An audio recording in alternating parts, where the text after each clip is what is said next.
வணக்கம் ஃப்ரெண்ட்ஸ். இந்த பட்டர் நான் கடையில் வாங்கினது இல்லைங்க, வீட்டிலையே ப்ரிப்பேர் பண்ணது. வாங்க எப்படி செய்யலான்னு பார்க்கலாம். இதுக்கு டெய்லி காய்ச்சிற பாலில் படிகிற ஆடையை இந்த மாதிரி எடுத்து அதை ஒரு 10 நாள் இந்த மாதிரி வச்சுக்கோங்க. ஒரு கிண்ணம் இந்த மாதிரி ஆடை சேர்ந்ததுக்கப்புறம் ஒரு நாள் தயிர் ஊற்றி அதை நல்லா க்ளோஸ் பண்ணி ஒரு 12 ஹவர்ஸ் கிட்ட நம்ம அப்படியே புளிக்க வைக்கணும். ஒரு 12 ஹவர்ஸ் கழித்து பார்த்திங்கன்னா இந்த மாதிரி நல்லா உறைஞ்சி வந்திருக்கும். இந்த உறைஞ்ச தயிரை ஒரு 12 ஹவர்ஸ் ஃப்ரிட்ஜில் வச்சு எடுத்தோன்னா இந்த மாதிரி நல்லா உறைஞ்சிருக்கும்.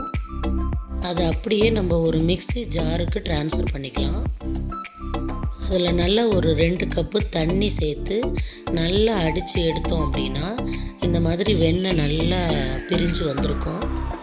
அதை அப்படியே ஒரு கிண்ணத்தில், அகலமான கிண்ணத்தில் ட்ரான்ஸ்ஃபர் பண்ணிக்கலாம்.